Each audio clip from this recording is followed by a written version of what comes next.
네, 하나님은 진리이십니다. 우리 옆 사람에게 인사하겠습니다. 사랑하고 축복합니다. 사랑하고 축복합니다. 네, 사랑하고 축복합니다. 우리 다시 한번 고백해 봅시다. 말씀을 행합시다. 말씀을 행합시다. 네, 네. 세상에 어려운 시기가 찾아오고 어려운 일들이 있으면요. 사람들의 마음이 좀 다치고 좀 더 이기적으로 바뀌는 모습들이 현상들이 나타나게 됩니다. 뭐 자신이 가졌던 여유와 마음의 그런 폭들이 사라지니까 그럴 수 있죠. 그리고 어려운 시기가 왔다라는 건 자신들의 생존의 문제, 자신들의 그 삶을 나아갈 수 있는 문제와 직결되기 때문에 자기의 생명을 지키는 일에 집중하는 것이 어떻게 보면 우리 인간적인 본능일 수 있다라는 거예요. 그래서 정말 어려운 시기, 뭐 전쟁의 시기, 뭐 이렇게 지금 바이러스가 창궐한 시기가 되면 사람들이 사랑이 식어지고 이기적인 모습으로 간다는 거죠. 그것은 어떻게 보면 당연한 모습인데요. 우리 그리스도인이라고 하는 사람들에겐 조금 다릅니다. 그들은 자신의 생존을 위해서 자신들이 살아가야 되니까 그것을 그 상존하는 그 방식을 따라서 그것을 찾아서 행하는 것인데 그리스도인들에게는 다른 기준들이 사실 좀 세워져 있어요. 그리스도인들이 해야 될 방식과 방법에 대해서 나와 있습니다. 힘든 상황이 있을 때 어떻게 해야 되지? 모르니까 자기 거를 찾아갔지만 그리스도인들에게는 이렇게 힘들고 어려운 상황이 오면 아, 이렇게 해라. 이렇게 니네가 힘들고 어려운 상황이면 이렇게 행해야 된다라고 정확하게 지침하고 있다는 거죠. 우리는 그런 사람들을 뭐라고 하면 그리스도인이라고 해요. 하나님의 방식, 하나님의 예수님의 사랑의 방식. 그래서 예수님이라면 어떻게 하실까를 고민하고 그 가운데서 그 일들을 행하는 겁니다. 그래서 세상 사람들은 이런 코로나와 이런 어려운 시기가 왔을 때 뭐라고 얘기하냐면 야, 우리 참고 이겨나가자. 우리 잘 버텨나가자. 우리 끝까지 살아나가자. 이런 얘기를 한다면 교회에서는 무엇이라고 얘기하냐면 야, 이 세상이 어둠으로 가득 찼으니 우리 빛이 되어주자. 우리 이 세상을 도와주자. 전혀 세상에서 얘기하는 거와 가치관과 좀 다르게 얘기해요. 교회에서도 우리 좀 살아남읍시다. 우리 교회 요번에 버텨나갑시다. 지금 많은 교회가 무너지고 있는데 우리 교회 버텨야 됩니다. 우리 교회 하나님 하시니까 버텨야 됩니다. 이것이 아니라요. 우리는 이 어두운 세상 가운데 많은 이들이 씨름하고 어려워할 때 우리는 그들에게 빛이 되어 주셔야 됩니다. 우리 것을 나눠 주셔야 됩니다. 우리도 지금 힘들고 어려운데도 불구하고요. 그런 얘기를 하는 거예요. 왜요? 그리스도인이니까요. 그래서 세상과 교회는 조금 다른 기준을 가지고 살아가는 거죠. 초기 공동체 가운데서 그렇게 그 기근이 오고 지금 핍박이 있는 시기. 그래서 야고보가 그 당시에 쓰였다잖아요. 대기근이 있고 나서 그 다음에 이 야고보서 쓰였다고 하는데 그 기근과 핍박이 있고 박해가 있으니까 사람들이 굉장히 어렵고 위축되는 상황들이 됐어요. 그때 그 리더들이 어떻게 얘기했습니까? 예수님의 가르침을 기억하면서 사도들과 리더들이 분명히 얘기했을 거예요. 아니야, 너희 지금 형제를 도와야 되고 어려움이 처한 사람들을 도와라. 고아와 과부를 돕고 너네 것을 나눠서 그들을 품어줘라. 박해받고 도망가는 형제들을 섬겨주고 품어줘라. 분명히 그렇게 얘기했을 거라는 거예요. 근데요, 우리가 초기 그 공동체의 정말 그 뜨거운 신앙을 생각하면 다 그렇게 순종했을 것 같고 어떻게 해야 되는지 모르는 것도 아니고 이제 알고 있으니까 그렇게 행하기만 하면 되니까 당연히 다 했을 것 같은데요. 그 당시에 많은 그리스도인들 가운데 그 말을 듣지 않았다는 거예요. 이상하게 그렇게 지금 가르침들이 계속 흘러가고 얘기를 하고 방향성이 지침이 됐는데도 불구하고요. 그들이 그 말을 온전히 순종하지 않고 있다는 거예요. 그러니 야고보가 오늘 펜을 들어서 얘기하는 거죠. 야, 너네 순종해야 돼.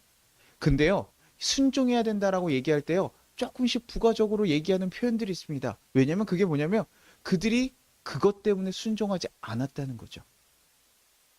왜 순종하지 않았나? 지금 야고보가 야, 너네 이렇게 하지 말고 순종해. 라고 얘기하는 걸 살펴보면서 그들이 뭐예요? 뭘 하고 있어서 순종하지 못했다는 걸 알 수 있는 거죠. 그럼 우리 한번 같이 살펴보려고 합니다. 도대체 왜 그들은 방향성을 알고 그리스도인이라는 것도 알고 있는데도 불구하고 그 가르침에 대해서 온전히 순종하지 못했나? 야고보서 1장 19절입니다. 야고보서 1장 19절입니다. 같이 한번 읽어보겠습니다. 시작. 내 사랑하는 형제들아 너희가 알지니 사람마다 듣기는 속히 하고 말하기는 더디하며 성내기도 더디하라. 사람이 성내는 것이 하나님의 의를 이루지 못함이라. 형제들에게 얘기하는 거예요. 야, 너네 듣기는 속히 하고 말하기는 더디해라. 그리고 더 나아가서 뭐래요? 성내는 걸 더디하라고 얘기하는 거예요. 우리가요, 어려운 상황에 처한 사람들, 그리고 또 내가 어려운 상황에 처해봤을 때 다른 사람과 만남을 가졌을 때 우리 보통 어떤 모습을 보입니까?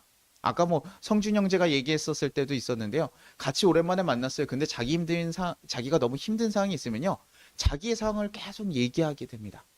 아, 나 이렇게 너무 힘들고 나 이런 상황이 너무 어려웠었어. 야, 이번에 갔다 왔더니 나 이렇게 너무 힘든 상황에 겪고 있어. 이번에 코로나 때문에 우리 가게가 너무 힘들고, 아, 근데 요즘에 또 건강도 안 좋아. 뭐 이런 식으로 자기의 아픔을 좀 이해해주고 깨달아주기 위해서 좀 깨달아주기를 바라면서 그런 얘기들 계속하는 거예요. 저도 막 제가 힘들 때 그 일에 집중하기 때문에 그 얘기들을 계속 하게 됩니다. 그러다가요, 그 친구가 뭐예요? 조언을 하나 했을 때 자기 마음에 부합하는 조언을 하지 않았으면 보통 어떻게 얘기합니까? 분명히 바른 조언이라고 생각하더라도 자기가 그걸 받아들이고 싶지 않고 알고 싶지 않으면요. 뭐야? 성내는 거야. 화를 내는 거예요. 야, 씨, 너 어떻게 그렇게 얘기할 수 있냐? 내가 지금 이렇게 힘들고 어려운데 너 어떻게 그렇게 냉정하게 얘기할 수 있냐? 야, 너 내 상황을 도대체 알긴 아는 거야? 공감하긴 하는 거야? 그러면서 그들에게 도리어 화를 낼 때도 있는. 왜요? 지금 자기 상황에 너무나 집중해 있고 지금 자기가 힘듦에 너무 지금 매여 있는데 그것에 대해서 다른 사람이 야, 너 마음을 바꿔야지. 뭐 너가 지금 이렇게 했었어야지. 이런 얘기를 했을 때요. 화가 나는 거예요. 같이 뭐 고통을 나눠주는 게 아니라 이 사실 나에게 더 지금 짐을 줘? 날 비판해? 그러니까 지금 이 사람은요. 그 어떤 얘기도 들을 수 있는 상태가 아닌 거예요. 그냥 자기 얘기를 해주기를 원하고 자기 상황을 얘기를 해주기를 원하는 거예요. 그러니 교회 지도차 등 기도 리더들이 가가지고요. 얘기하죠. 야, 우리 지금 이 어려운 시기가 왔으니 우리 헬라파 유대인들 지금 저 박해를 피해서 도망쳐 오는 유대의 그리스도인들을 좀 도와줬으면 좋겠어. 그들을 우리가 품어줘야 돼. 그들을 섬겨줘야 돼. 우리가 아니면 그들을 누가 품어주겠어? 라고 얘기했을 때 그들이 얘기하는 거예요. 아니요. 나도 이렇게 힘든데요. 저희 아이들 지금 굶고 있고요. 저희 뭐 집안에 이런 거는 어렵고요. 막 이런 상황들을 얘기하는 거예요.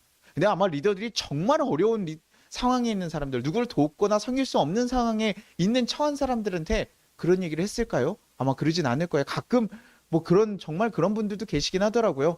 그 너무 어려운 상황에 있는 성도들이 있음에도 불구하고 그들한테 막 계속 요구하고 막 이런 경우도 있지만 아마도 리더들 상황에서는 감당할 수 있는 어느 정도 상황, 지금 도망쳐오는 사람보다는 그 사람의 상황이 조금 더 나으니까 아마 그들에게 그들을 좀 품어줄 것을 요구했을 거예요. 그러나 그들이 좋은 상황은 아니니까요.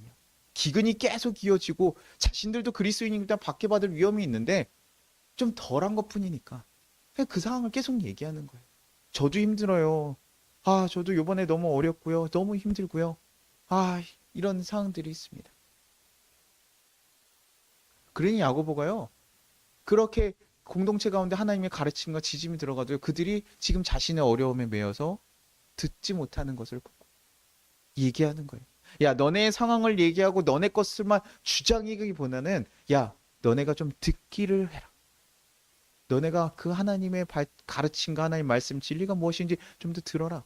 그리고 그것이 너에게 상응하는 것이 아니라서 아, 내가 어떻게 나한테만 이렇게 얘기합니까? 그렇게 성내거나 화내면서 그렇게 그것을 거절하지 말란 얘기. 왜요? 그 일들이 하나님 일을 막는다는 거죠. 너네 상황에 매여서 그것을 반응해서 하나님 진리를 듣지 못하는 그것이 하나님 일을 결국 망가뜨리게 된다는 거예요.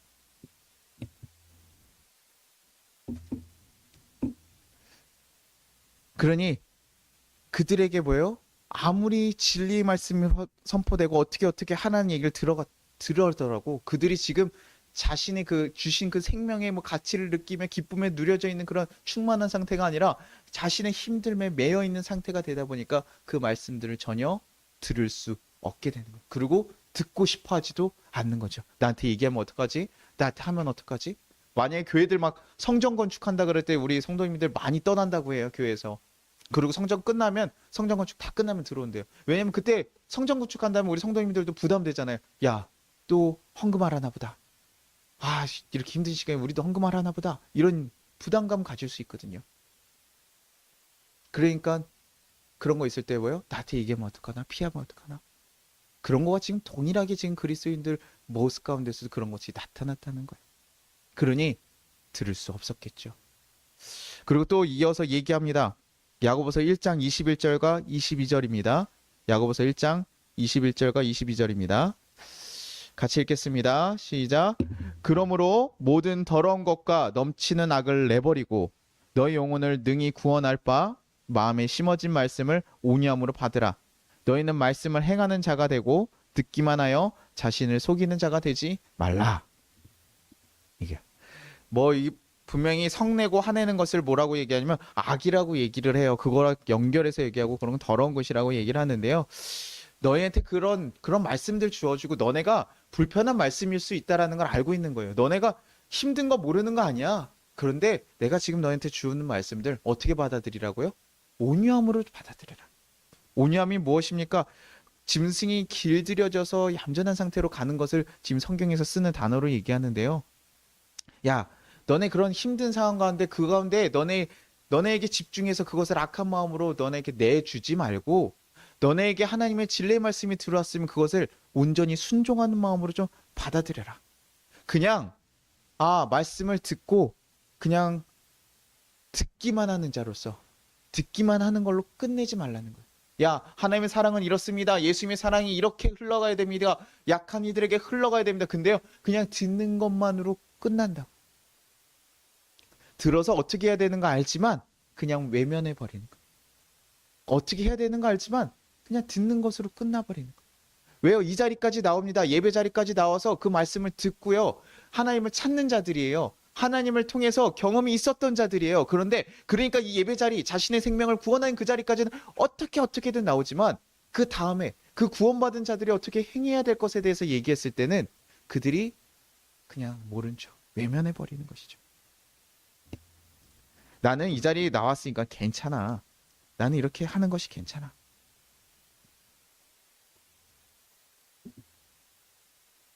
그래서 예배하는 것으로 그냥 만족하고 끝나는 모습들. 예배는 사실 빛과 같은 존재예요. 그래서 우리의 안에 있는 죄악들을 드러내주고 우리의 마음을 비춰주는 것. 하나의 말씀 가운데 우리가 정말 제대로 살았는지 돌이켜볼 수 있고 판단해 볼 수 있는 것.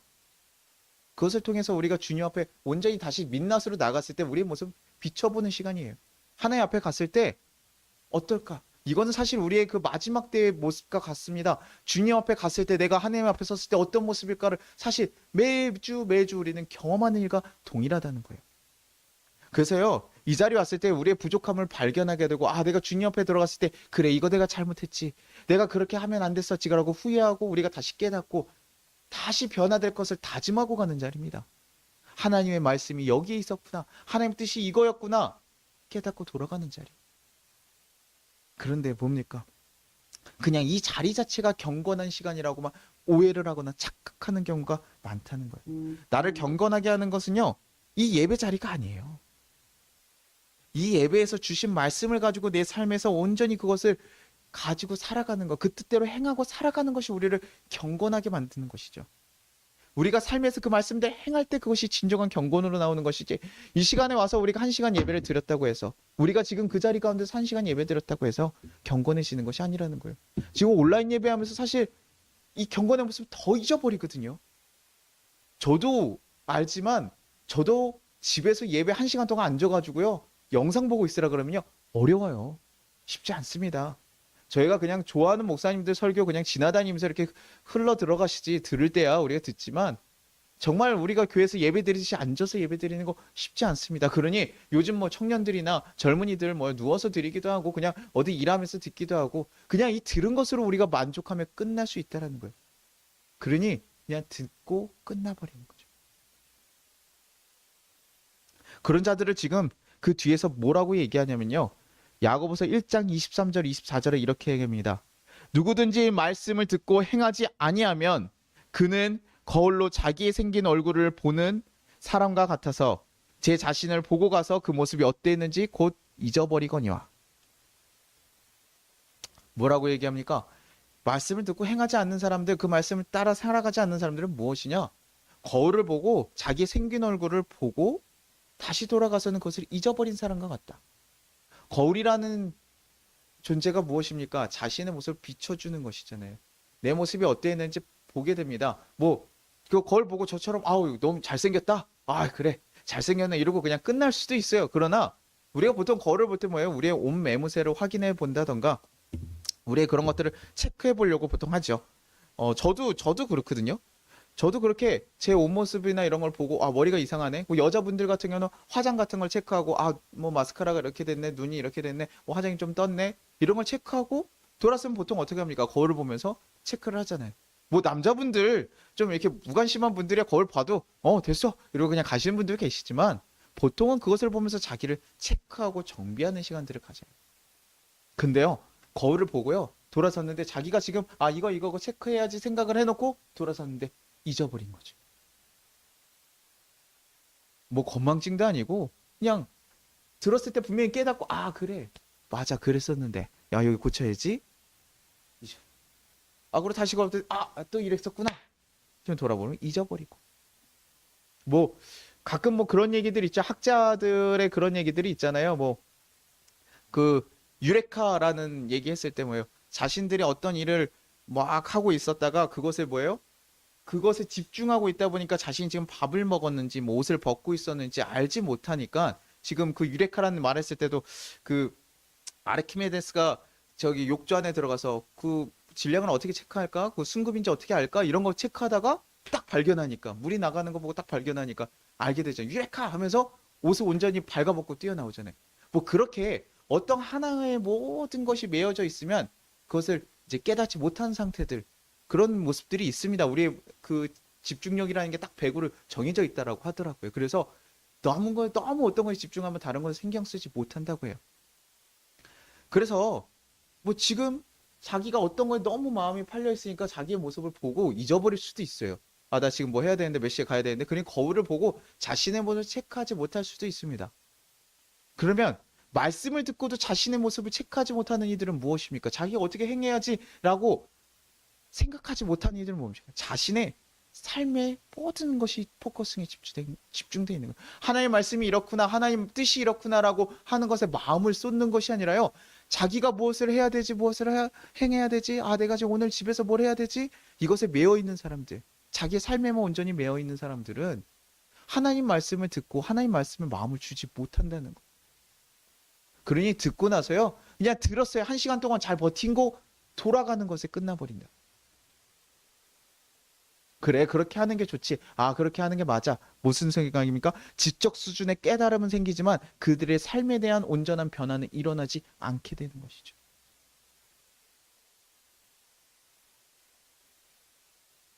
그러나 더 안타까운 상황들이 있습니다. 그것은 뭡니까? 하나님의 말씀을 보고도요, 뭐 하는 거예요? 착각하는 거예요. 아까 우리가 읽었었던 말씀 가운데 착각해버리는 거예요. 나는 하나의 말씀 듣고 그래, 야, 그렇게 사는 게 그리스도인의 삶이야 라고 생각하고 거기서 깨닫고 거기서 뭐라고 생각하는 자신은 경건하다고 착각해버리는 거예요. 그냥 듣고 외면하는 수준이 아니라요. 이건 심각합니다. 말씀을 듣고 내가 이 자리 예배 드렸고 그냥 그것으로 충분하다고 생각하는 거예요. 하나의 말씀을 지켰다고 생각하는 거예요. 하나의 말씀 따라 살아간다고 생각하는 거예요. 난 예배 드렸으니까, 난 예수님 믿으니까, 난 하나님과 관계가 분명히 나에게 온전히 세워져 있어. 나는 건건하고 난 주 안에 있는 사람이야. 라고 착각하는 거예요. 그러니 야고보가 그 그리스도 공동체에다가 얘기했음에도 불구하고 그들이 그런 모습을 띠니요. 한탄할 수밖에 없는 거죠. 그러니 펜을 들고 열렬히 쓰는 거예요. 야, 어떻게 그럴 수 있냐? 예수 안에 있는 사람들이, 예수 안에 있는 공동체에 있는 사람들이 자신들의 어려움과 상황에 너무나 집중한 나머지 말씀을 듣는 귀가 닫혀버리고 말씀에 비춰진 자신의 모습을 외면해버리고 자신이 경건하다고 착각하면서 자신을 합리해버리는 거예요. 하나님의 뜻은 여기에 있지만 너무 멀어진 삶으로.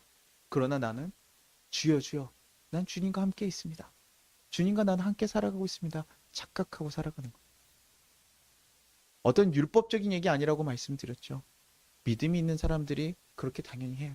사랑하는 사람을 위해서 표현하고 우리가 다가가야 되는 것처럼 믿음 있는 사람들은 하나님을 사랑하는 관계로서 우리가 맺어졌기 때문에 그 모습들이 당연히 흘러나와야 되는 것이죠. 근데 그런 얘기 있으면 파레토 법칙이라고 혹시 아세요? 파레토 법칙, 그 곤충들의 모습을 살펴보면 20대 80의 법칙이라 그래서요. 어디 가면 주도적으로 일을 하고 열심히 일하는 사람들이 20%, 20%가 80%까지 다 포함해서 이끌고 간다는 얘기를 해요. 그래서 그 20% 열심히 하는 사람들이 딱 있는데 이 공동체에서 이 20%만 딱 주도적인 걸 딱 모아가지고 모아보면 또 어떻게 되냐? 거기서 8대 2로 나눠져서 주도적인 그 안에서도 또 나온다는 거예요.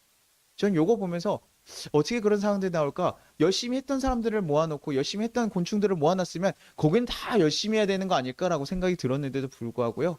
열심히 하는 자와 안 하는 자가 분리된다는 거예요. 보니까요, 자기가 일하지 않아도 된다고 생각하면 조금 더 적극적인 사람들이 일을 하는 것이고, 그것을 좀 보고 자기는 안 해도 된다고 생각하는 사람은 멈춰버리는 거예요. 우리가 그리스도인으로 살아가면서 이런 모습으로 갇혀가면 돼요. 교회 안에서, 야, 저 사람은 저 할 만하니까 저렇게 일을 하는 것이지. 야, 저 사람이 일하니까 내가 굳이 안 해도 되잖아. 상황을 보고 그 주의를 보고 자신이 일하고 말 것, 자신의 행동하고 말 것을 판단해버리는. 그러나 아까 얘기했던 것처럼 처음에 얘기했던 건 그리스도인은 그리스도의 지침과 방향성이 있는 것. 그것은 주위의 상관과 우리 교회의 역할과 이런 거 상관없이 자기과 하나님의 관계 가운데서 온전히 드러나서 나와야 되는 것이죠.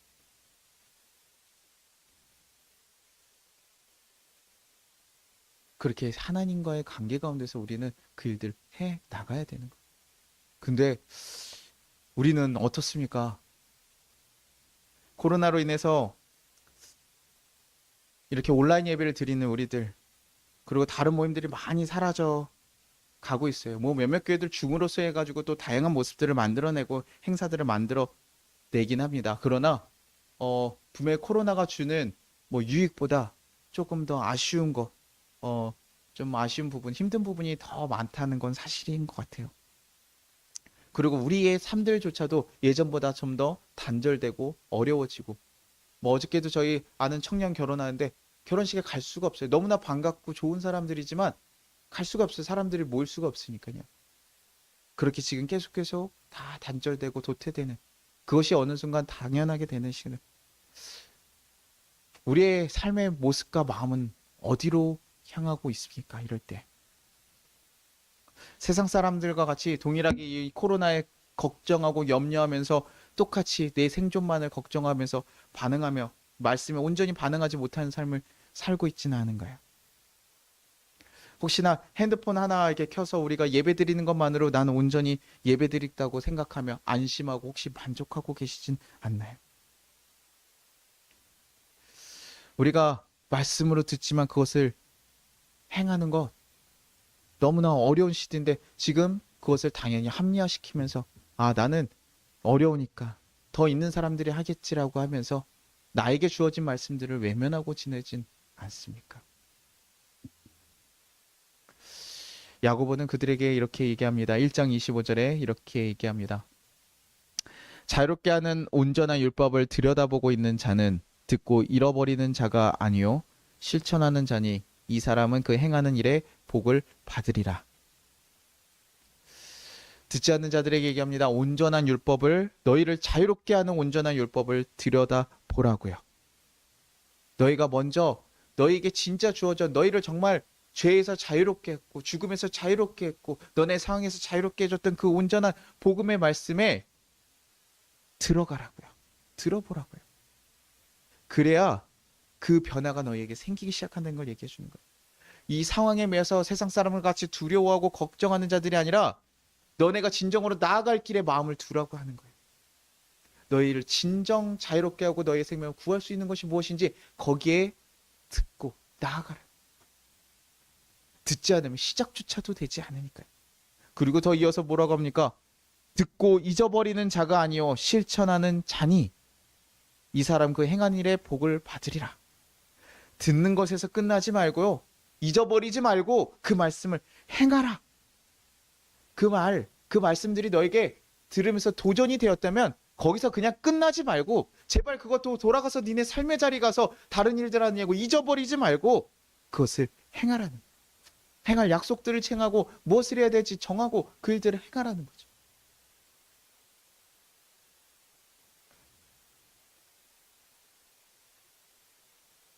그래서 듣는 만족에서 벗어나 이제는 뭐예요? 그 말씀이 삶이 될 수 있는 현장으로 뛰어들라고 얘기하는 거예요. 얼마 전에 우리 청년들이랑 그런 얘기 한번 한 적 있어요. 교회 말씀들에 대해서 사람들이요, 기대가 많이 사라졌다고 해요.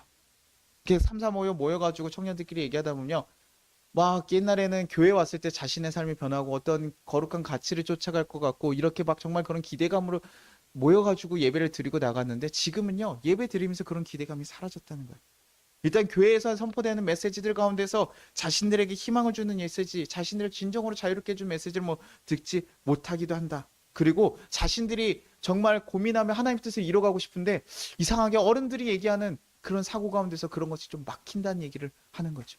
왜 이렇게 하지 않죠? 이런 거 할 수 있죠. 분명히 뭐 더 인생을 살아왔던 어른들이 그렇게 얘기하는 부분도 있지만 생각보다 교회 가운데서 진정한 복음을 추구하기 자신의 희생적인 모습과 살아가는 모습들이 사라져 버리다 보니까 그런 모습들에 같이 청년들이 조금 실족하고 어려움을 느끼고 그런 일들이 가끔 생기는 것이죠. 요즘에 그런 얘기들 많이 들어요. 뭐 그 인터컴 목사님 가운데 이런 얘기들, 뭐 백신 맞으면 너네 이제 다 못 된다고요? 그 사람들에게 조종된다. 옛날에 있었던 그 칩 맞으면 베라칩이나 이런 거 맞으면 니네 그렇게 다 끌려간다는 얘기 한참 했던 것처럼 지금 코로나 백신 맞으면 그렇게 된다고. 뭐 빌 게이츠가 5년 전에 테드 방송에서 코로나에 대해서 얘기했다. 근데 코로나에 대해서 얘기하지 않았어요. 테드 방송 보니까요. 그런데도 불구하고 뭐예요? 그냥 강력한 전파력이 있는 바이러스가 아마 오면 많은 문제가 생길 거다라는 얘기는 하지만요. 코로나라고 얘기하지 않아요. 근데 그것을 이제 그렇게 해석하고 얘기하는 것이죠. 그러면서 백신 맞지 말라는 얘기를 뭐 던지고 있죠. 뭐 여러 가지 뭐 이 외에도 너무 많습니다. 그런 얘기들이 막 들려올 때요. 속이 상할 수밖에 없죠. 그런 말씀을 보면서 여기에 정말 생명이 달려 있는가? 예수님의 사랑이 여기에 살아 있는가라고 했을 때 좀 고민되게 되고 그것이 저희만 아니라 일반 우리 성도들과 우리 청년들 젊은 세대들에게 동일하게 흘러가다 보니까요. 그들 가운데 그렇게 실족함을 준다는. 그래서 그들에게 얘기했어요. 그러면 야, 너네 모였을 때 그거 얘기하면서 한탄하는 시간으로 끝내지 말고 그러면 너네가 그 안에서 니네가 할 수 있는 일이 무엇인지 고민해봐라. 뭐 작은 교회들이 연합해서 뭐 이런 거 하면 좋지 않아요? 그러면 야, 그런 얘기만 하지 말고 어려운 상황들이 있으니까 하면 그 어려운 상황들을 해결해 줄 수 있는 일을 너희가 가서 해줘라. 그것이 너희의 사명일 수 있으니. 생각하고 마음에 들어왔으면 그것을 그냥 생각하고 토론하는 것에서 끝나지 말고 그 모임을 선한 공동체로 만들어가라. 뭐 교회에 반하는 공동체 만들라는 거 아니다. 그러나 너네가 가지고 있는 그런 선한 뜻이 있다면 그것을 할 수 있는 일, 너희가 할 수 있는 일로 만들어가라. 너희가 가진 달란트 가지고 할 수 있는 일들을 해라. 그냥 얘기하는 것에서 끝나는 경우가 진짜 많거든요. 그러니 그렇게 하라고 얘기해. 그때서야 정말 힘이 있는 거고 변화가 있는 거고 선한 영향력이 있는 거거든요. 남들이 하지 않고 듣고 깨달아서 내가 이렇게 하는 게 맞아라고 알고 있는 사람과 아 이렇게 깨달아서 나는 이렇게 해야지라고 생각해서 작은 거 하나라도 시작하면 야 그 작은 거 뭐야? 아니요 전혀 다르요. 이 사람은 삶의 변화가 일어나기 시작한 거고 이 사람은 듣는 것에서 멈춰 있는 상태가 되는 거거든요. 그러니 우리가 말씀 가운데 여러분이 듣고 그게 들어왔다면 뭐 하라고요? 실천하라고요. 그것은 내가 할 일이고 우리 교회가 할 일이라고 생각하고 그 일들을 행하라고요. 목사님, 이렇게 우리 교회에서 이렇게 합시다. 뭐 이렇게 합시다. 목사가 다 이렇게 지시해서 하는 것이 아니에요. 우리 교회는 우리가 같이 만들어가는 것이거든요. 여러분들이 얘기하고 우리가 이런 것을 도와야 됩니다. 이런 거 해야 됩니다. 이렇게 얘기해서 그렇게 하나하나씩 하나의 원하신 모습들을 하나하나 성경 안의 근거를 사용해서 하나하나씩 만들어가는 것. 그것이 우리가 해야 될 일인 것이죠. 뭐 우리 교회를 보면서 뭐 남들이 항상 얘기할 수 있습니다. 뭐 장로님 한 명, 권사님 한 명, 권사님 뭐 두세 분 가지고시고 청년 한 명 있고 너네가 뭘 할 수 있어? 너네 같은 작은 교회가 뭘 할 수 있어? 도움이나 받지. 도움 주시는 분들 너무나 감사하죠. 너무나 섬겨 주시는 분들 감사한데요. 그러면 우리는 섬김만 받아야 됩니까? 아니에요. 우리가 할 수 있는 일을 하는 것이죠. 우리가 뭐 거창하게 나라를 바꾸는 거 아닌데 우리가 할 수 있는 일을 하는 것이죠. 우리에게 왜요? 말씀이 주어졌고 그것을 따라 우리가 행해야 되기 때문에 우리 교회로서 그 역할들을 하는 거죠. 지난번에 우리가 도와줬던 그 일산에 있었던 한 목사님도 있습니다. 후기 상황들을 또 들어보려고 전화를 드렸어요. 그래서 상황들을 보니까요. 신장이 아파서 병원에 입원하셨대요. 그래서 지금 투석을 이제 매주 해야 된다고 하더라고요. 이틀에 한 번씩 뭐 투석을 해야 되는 상황이 돼가지고 자신이 몸이 이렇게 망가진지 몰랐다. 너무 속상한 상황들이 벌어졌어요. 그러니까 그 전에 그냥 목회 더 열심히 했으면 좋겠다는 그런 선한 마음으로 이렇게 했었고 그 사람이 너무 어려운 상황이니까 조금 더 잘 섰으면 좋겠다는데 왜 이렇게 어려운 일이 터지는지. 근데 우리가 그 일들을 하면서요. 제가 그분과 통화하면서 뭐예요? 제가 별로 좋아하지 않는 목사님이라고 했잖아요. 근데 정말 기도해줘야겠다 마음 생기. 야, 왜 이렇게까지 어렵게 하냐. 주의 일을 하려고 하는데. 근데 그 안 좋은 감정이 먼저 앞서지 않고요. 그들 위해서 기도해줘야겠다. 그것이 우리가 해야 될 것이다. 그리고 우리가 그렇게 누군가를 돕는 일들이 있었기 때문에 우리에게 또 이런 기도의 사명이 생기는 거고 또 이런 짐이 주어지는 거죠. 우리가 큰일 하는 거 아닙니다. 그 투석을 내가 어떻게 해결해 줄 수 없어요. 제가 얘기했어요. 내가 재정이나 이런 게 넉넉하지 않으니 뭘 해줄 수가 없네. 그래서 내가 기도할게요. 그 목사님도 얘기해요. 기도해줘, 기도. 그게 우리가 할 일인 거예요. 그렇게 하면 되는 것이죠. 그러면서 얘기하는 게 뭐냐면 말씀해요. 그 행하는 일은 일에 복을 받으리라고 얘기하는데 우리가 이걸 잘못 해석하면 이렇게 가끔 오해합니다. 내가 주님의 일을 행했으니까 나중에 나에게 복이 될 거야. 우리가 멸류관을 얘기하면서 꼭 그렇게만 생각하는데 그것이 아니라 여기서 얘기하는 복을 받는다는 것은요. 이 일을 행하는 그 순간과 그 가치를 따라가는 그것이 너에게 기쁨과 행복이 된다는 얘기를 하고 있는 거야. 너가 진리를 추구해서 가는 그 일 순간들이 너에게 진정한 복이 되고 있으니 야, 내가 지금 너한테 얘기하는 것은 진정으로 너를 행복하게 하는 것이다. 신명기서에 뭐라고 나와 있냐면 10장 13절에 이렇게 나와 있습니다. 내가 오늘 내 행복을 위하여 내게 명하는 여호와의 명령과 규례를 지킬 것이 아니냐.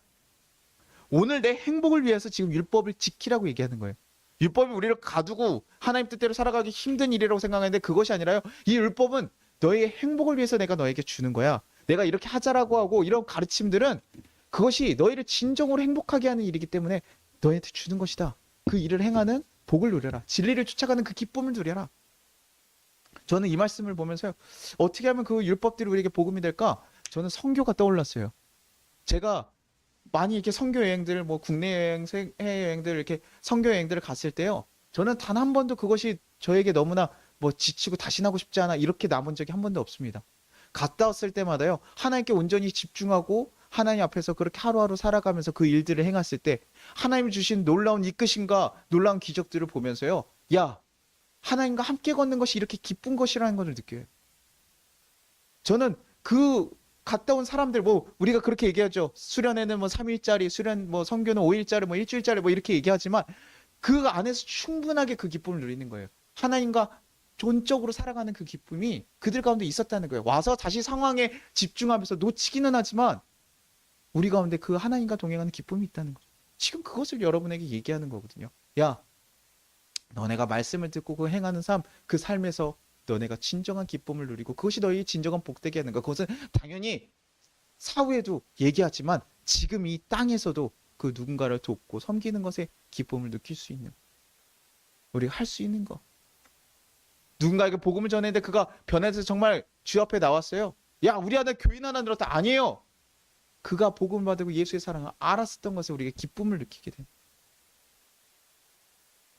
제가 한번 얘기한 적이 있었죠. 일산에 있는 친구 하나가 전화가 왔는데 10년 동안 신앙생활 안 하고 있었던 친구한테 전화했는데 그 친구가 교회를 찾고 있어. 잘했다. 가라. 얘기했더니 그 친구가 그것에 대해 너무 긍정적으로 가는 모습을 보면서 제가 너무나 기쁘더라고요.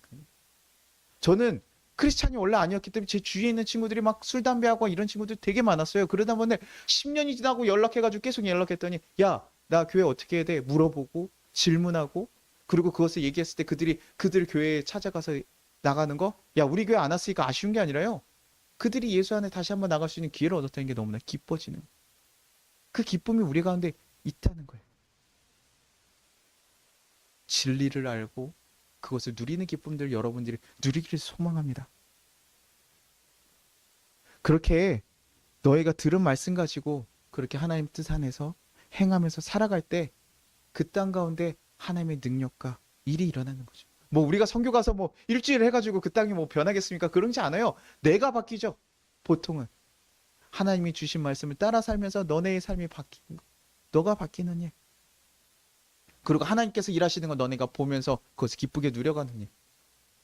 그래서 기독교인들은요, 누림의 삶을 살아가라고 얘기하는 거죠. 하나님의 말씀 듣고 행하면서 그 길을 따라갔을 때 주님께서 인도하시는 그 길을 누리면서 살아가라.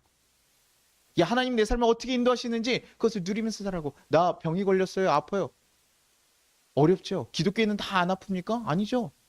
그러나 하나님께서 그 아픔과 어려움 가운데 어떻게 이끌어 가시는지, 어떻게 그 마음 가운데 평안과 행복을 주시는지 알고 가라는 거예요. 그것이 진리를 쫓아가는 이들에게 주어진 복이니, 야고보가 얘기하는 거예요. 너네 자꾸 니네 상황에 집중해서 그것에 매여서 살아가지 말고 그것에만 자꾸 말씀을 외면하고 뭐 자꾸 듣지 않으려고 하지 말고 그 말씀을 온전히 그 뜻을 받아들이고 그 뜻대로 살아가라. 말씀 듣는 거 그것만으로 경건하게 되는 거 아니야. 그 말씀대로 사는 삶이야말로 진정으로 너네를 경건하게 하는 것이야. 그렇게 지금 야고보가 그들에게 쓰고 있는 거. 그러니 마지막에 뭐라고 얘기하냐면요. 우리 야고보서 1장 27절에 한번 읽어보겠습니다. 27절입니다. 같이 한번 읽겠습니다. 시작. 하나님 아버지 앞에서 정결하고 더러움이 없는 경건은 곧 고아와 가부를 그 환난 중에 돌보고 또 자기를 지켜 세 속에 물들지 아니하는 그것이니라. 그들에게 얘기하여 야, 너네가 진짜 정결하게 되는 것, 그것은 뭐더라? 고아와 가부를 지켜서 환난 가운데 돕는 것이야. 그것이 너네를 진짜 지키는 경건으로 가는 일이에요. 세속에 물들지 않게 하는 거예요. 세상에서 다 두려우니까 나도 두려워해서 멈춰 있는 것이 아니라 우리는 그럼에도 불구하고 세상에 아무도 의지할 수 없는, 의지할 것 없는 그 고아와 가부를 위해서 도우라고 하는 것. 그것이 바로 우리가 해야 될 일이라는 것이죠. 정말 의지할 수 없는 자들 돕는 일. 그래서 우리의 그 선한 도움을 보고요. 또 다른 이들이 그 도움을 같이 이어갈 수 있는 것. 그것이 우리의 선한 영향력이지. 우리가 그 교회 와서 선한 영향력이라고 하면요. 교회 왔는데요. 갑자기 잘 돼서 대기업 총수가 되거나요. 큰 뭐 국가대표가 되거나 이렇게 성공한 사람들이 주는 선한 영향력이라고 생각하는데 그것이 아니에요. 진리를 따라서 살아가서 우리 삶에서 나오는 그 복음의 기쁨과 그 모습들이 누군가에겐 도전이 되고 누군가에게 흘러가면 되는 거라고. 그게 선한 영향력이라고. 저는 오늘 말씀 준비하면서 떠올랐던 사건 하나가 있습니다. 요즘에 좀 떠들썩한 사건이죠. 하나는 정인이 16개월 어린아이의 그 죽음을 계속 얘기하면서 그것을 들으면서 좀 굉장히 많이 안타까웠어요. 너무나 어리고 정말 부모를 처음에 잃어서 없는 그 슬픔을 가졌던 아이인데 그 양부모로 그것을 입양했음에도 불구하고 그 아이를 두 번 죽이는 일. 자신의 친딸의 무슨 동생을 만들어주기 위해서 불렀다는 그 모습을 보면서요. 근데 그 불러놓고도 뭐예요? 학대하고 폭력을 하고 결국 죽음에 이르게까지. 근데 그들이 누굽니까? 목회자 자녀예요. 목회자 자녀. 경북에 있는 어떤 교회 목회자 아들이고요. 그들도 어디서 만났냐면요. 한동대 그 기독교 학교에서 만난 커플이고 일을 어디서 하고 있냐? 기독교 방송국에서 일을 하고 있어요. 남편은요. 그리고 심리학, 기독교 심리학을 또 전공한 사람이더라고요. 그 사람들의 스펙을 들으면서 제가 정말 어이가 없더라고요. 아내도요, 그렇게 기독교 뭐 번역이나 뭐 이런 것들을 하면서 그 일들을 하고 있대요. 그리고 아이가 죽기 전에 며칠 전에 그, 그 부모님들한테 맡겨졌는데 그 부모도 어머니가 뭐야? 아빠는 목사고 어머니는 어린이집 원장이에요. 그러면 어린이집 원장이 그 아이들 상태 봤을 때 그 아이가 아픈 걸 몰랐겠습니까? 아이들 딱 보면 학대받았다는 걸 몰랐겠습니까? 근데요, 외면한 거죠. 잠잠고 넘어간 거예요. 자기 아기들, 자기 아들, 자기 그 며느리 이야기니까요. 근데 며칠 전에 아이가 죽기 전 그 며칠 전에 뭐예요? 방송에서는 자기가 정말 아이를 사랑하는 것처럼 일반인들이 연예인들만 아이를 양육하고 살아가는 거 아니라 일반인도 충분히 할 수 있다는 걸 보여주기 위해서 했다라고 하면서 그렇게 지금 자신들은 예수의 사랑을 드러내면서 정말 그 사랑의 모습을 실천하고 있다라고 생각하면서 그 아이를 방송에 비춰주더라고요.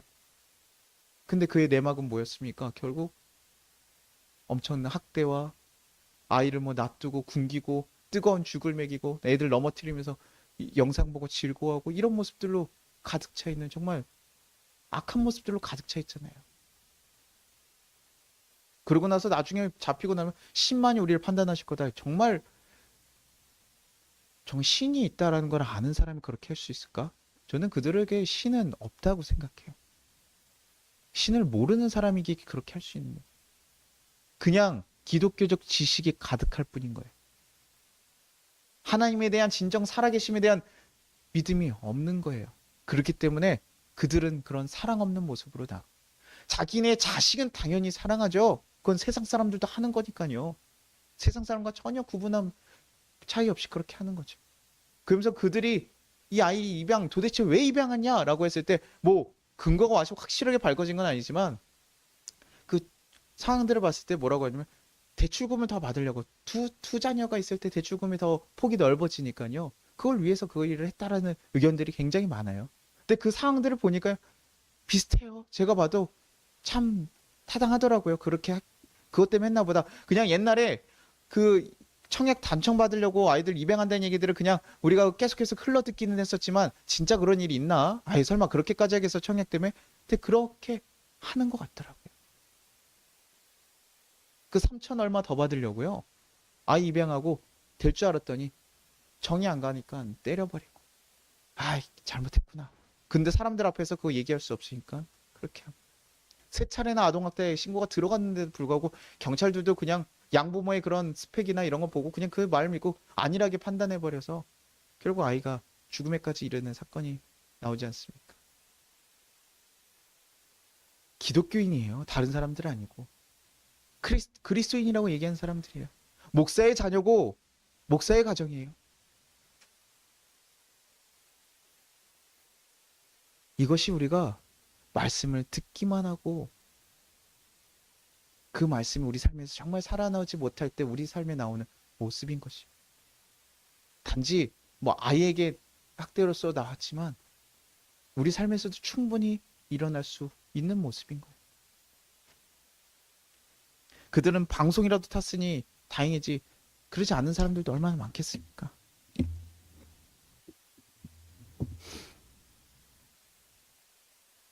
오늘 이 말씀들이 우리에게 다시 한번 얘기하는 겁니다. 어려워? 힘드니? 그러면 그 상황을 보지 말고 우리를 진짜 자유롭게 하는 구원의 하나님 말씀에 집중해라. 그리고 그 말씀을 행해라. 그래서 너의 삶 가운데 그 기쁨들이 그 복이 흘러나올 수 있게 해라. 그것이 너희를 진정으로 복되게 하는 것이야. 기근과 핍박에 빠져서 신음하는 자들을 외면하고 그들을 방치하지 말고 그들 향해서 손을 뻗어라. 그것이 이 땅에 향한 예수님의 마음이다. 이 세속화되어가는 이 땅 가운데 그 땅과 같이 되어지기보다는 예수님의 마음으로 이 땅을 정말 밝게 비치는 이 세상을 바꿔가는 그런 존재가 되어달라고 얘기하는 거예요. 사랑하는 송파교회 성도님들, 진리의 말씀이 여러분을 자유하게 한다는 말씀을 믿으십니까? 그것이 여러분을 진정으로 행복하게 한다는 말씀 또한 믿으십니까? 그러면 어느 상황 가운데서도 그 말씀을 놓지 않기를 부탁드립니다. 놓칠지라도 가끔 힘들어서 우리가 그 말씀을 외면하고 놓칠지라도 다시 돌아오 주기를 부탁드립니다. 이 아픔 많은 세상에 작은 빛과 위로가 되어 주십시오. 여러분이 행할 수 있는 말씀이 무엇인지 여러분 기억하시고 내가 행할 수 있는 것은 무엇일까 생각해 보시고 돌아갈 수 있기를 간절히 소망합니다. 기도하겠습니다.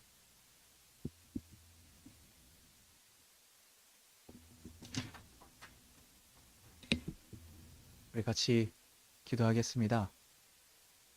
주님 아버지 감사합니다. 이 아픔 많고 슬픔 많은 세상 가운데 우리를 하나님의 자녀로 불러주시고 하나님의 말씀을 아는 자들로 불러주셨으면 감사합니다. 그러나 우리는 아직도 이 세상 가운데 그 세상의 모습과 같이 그 말씀을 온전히 순종하지 못하고 살아감을 고백합니다.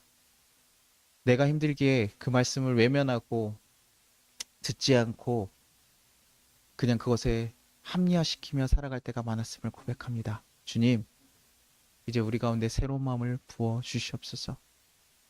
우리가 정말 그 말씀을 따라가는 복을 누리게 하시고 그 진리를 쫓아가는 삶이 되게 하여 달라고. 우리 삶 가운데, 이 세상 가운데 너무나 아파하고 씨름하는 많은 이들을 위해서 우리가 그들 향해 빛이 되어주고 손이 되어줄 수 있는, 예수님의 손이 되어줄 수 있는 자가 되게 해달라고. 주님, 오늘 이 말씀 또 잊지 않게 해달라고 우리 같이 주여 한번 부르고 기도하도록 하겠습니다. 주여! 하나님 아버지 감사하고 감사합니다. 하나님, 우리가 정말 하나님의 은혜로서 하나님 이렇게 하루하루 살아가는 하나님의 자녀가 되었고 하나님의 백성이 되었음에도 불구하고 하나님, 우리가 하나님 말씀을 온전히 듣는 것에서 만족하며 하나님 정말 우리가 그냥 예배드리는 것에 만족하며 살아갈 때가 많았음을 거듭합니다. 하나님, 우리가 하나님 말씀을 온전히 행하며 살아가는 자가 아니라 하나님 말씀 그냥 듣는 것에 만족하고 살아가는 자로서 하나님 이 세상을 살아갔던 걸 용서하여 주시고 우리 가운데 정말 진정한 하나님 말씀으로 하나님 살아갈 수 있는 자들이 되게 도와주셔서 그 길 따라갈 수 있는 하나님의 자녀들 될 수 있게 도와주옵소서. 주님, 이 세상 가운데 우리는 다른 방향과 다른 길을 받았음에도 불구하고 하나님, 그 내 마음이 내키지 않고 내 상황이 너무나 힘들고 어려서 그것을 따라가지 못했음을 고백합니다. 주여, 하나님 우리 가운데 이끌어 주시옵소서. 주님이 이끌어 주시옵소서. 주의 길을 온전히 걸어갈 수 있는 자들 되게 하시며 하나님 길 따라 살아갈 수 있는 자들 되게 도와주옵소서. 하나님 이 생각 가운데 하나님 아파하고 있는 자를 위해서 우리가 정말 그들에게 손을 내밀고 그들을 위해서 품어줄 수 있는 자들 되게 하시고 하나님 그 말씀을 우리가 지켜 행할 수 있는 자들 되게 하셔서 그 길을 온전히 걸어갈 수 있는 하나님의 진정한 자녀들 될 수 있도록 주여 도와주옵소서. 하나님의 진정한 백성들 될 수 있게 도와주옵소서. 말씀 듣고 자신을 속이는 자들이 아니라 진짜 말씀 안에서 기쁨을 누리며 살아가는 자들이 될 수 있게 주여 도와주시고 역사하여 주옵소서. 주님, 우리의 삶 가운데 그 역사들이 일어나길 소망합니다. 하나님, 이렇게 예배드리기도 어렵고 하나님 모이기도 어렵고 하나님 이를 돕는 것도 어렵습니다. 그러나 하나님 이 가운데 우리가 포기하고 좌절하는 것이 아니라 우리가 할 수 있는 일로 그 일들을 행하며 하나님께 나아갈 수 있도록 주여 도와주옵소서. 주여, 하나님의 정말 손이 되어줄 수 있도록 주여 우리를 사용하여 주시고 우리는 그 길로 걸어갈 수 있게 도와주옵소서. 우리의 마음이 하나님 닫혀 있지 않게 하시고 언제나 열려 있게 하시고 주님의 길을 쫓아갈 수 있는 선한 마음을 하나님 거듭날 수 있도록 주여 도와주시고 역사하여 주옵소서. 주님, 함께 하실 줄 믿습니다. 주여, 우리와 함께 하실 줄 믿습니다. 주여, 우리와 함께 하실 줄 믿습니다. 주여, 붙잡으시고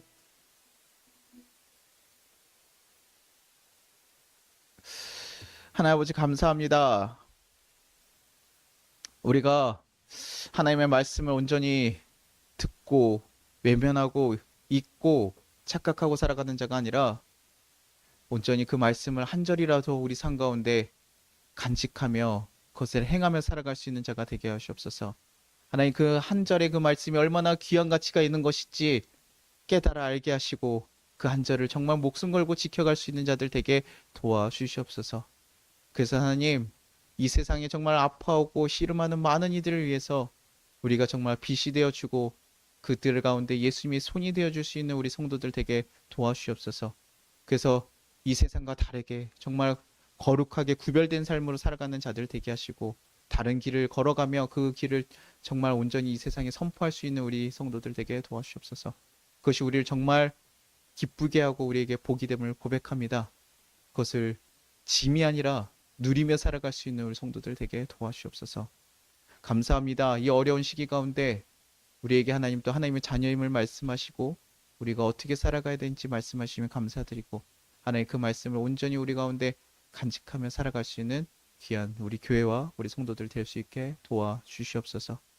한 주간도 주님께서 온전히 지켜주시고 우리 모든 상황 가운데 하나님께서 선한 모습으로 이끌어 주실 것을 믿사오며 감사드리고 예수님의 이름으로 기도드리나이다. 아멘. 우리 같이 주기도문 하겠습니다. 하늘에 계신 우리 아버지여, 이름이 거룩히 여김을 받으시오며 나라가 임하시오며 뜻이 하늘에서 이루어진 것 같이 땅에서도 이루어지리라.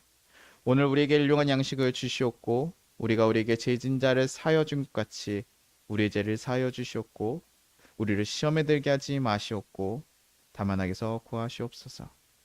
나라와 권세 영광이 아버지께 영원히 있사옵나이다. 아멘.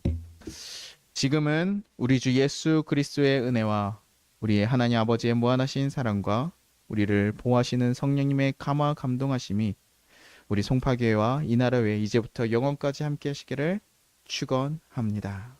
아멘.